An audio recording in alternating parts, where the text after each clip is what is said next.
Welcome to NBC News. This is latest news for you. After winning back a slim, one-seat majority in Washington State Senate earlier this month, Democrats knew exactly what piece of legislation they'd take up first.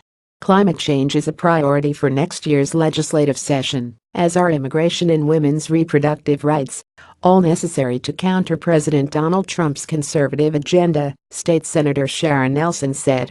But all of that will fall in line behind the Washington State Voting Rights Act, their version of the Federal Voting Rights Act that Democratic lawmakers have tried and failed to enact several years running. It would repeatedly pass the House, but falter in the GOP-controlled Senate.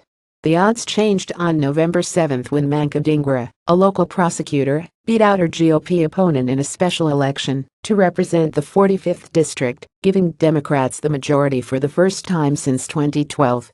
Her victory would allow the evergreen state to finally pass progressive policies, she told Seattle's Alternative Weekly prior to the election, freeing lawmakers and previously killed legislation from the handful of people who hold the state Senate hostage.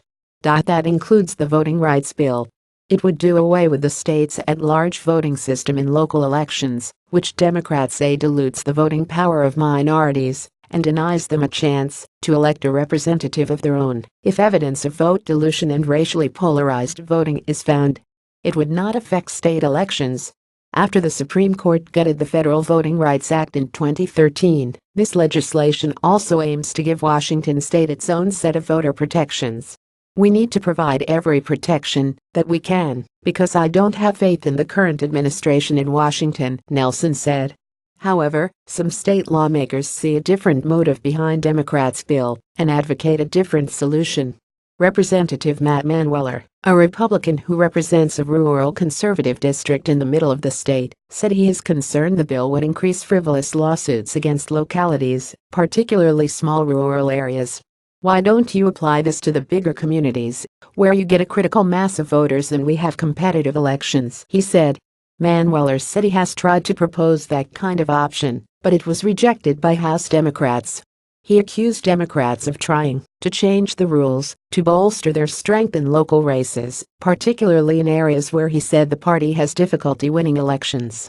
This bill is about money and power, and not about minority rights in any way, he said. If they change the rules, they will have a farm team to take on legislative races. Still, with Democrats in control of the state legislature and the governor's office, Nelson, who is also the state Senate leader, said she's confident the bill will become law. Currently, in cities around the state, there are no local election districts, which means candidates have to get the votes of an entire city rather than a specific district within a city for seats on the city council or school board. This has led many towns, particularly with large, or even slim, white majorities, to have little or no minority representation in locally elected bodies, Nelson said. In too many jurisdictions, if someone chooses to run, they are likely to lose because of the color of their skin or their surname, said Rich Stoltz, the executive director of the Seattle-based immigrant rights group One America. In 2012, the Washington State American Civil Liberties Union sued the city of Yakima under the Federal Voting Rights Act, claiming the voting system discriminated against Latinos. No Latinos held elected office, despite making up roughly 40% of the city's population. In 2014, a federal judge agreed, saying the majority routinely suffocates Latino voting preferences. The Washington ACLU was again successful in a similar lawsuit against the city of Pasco.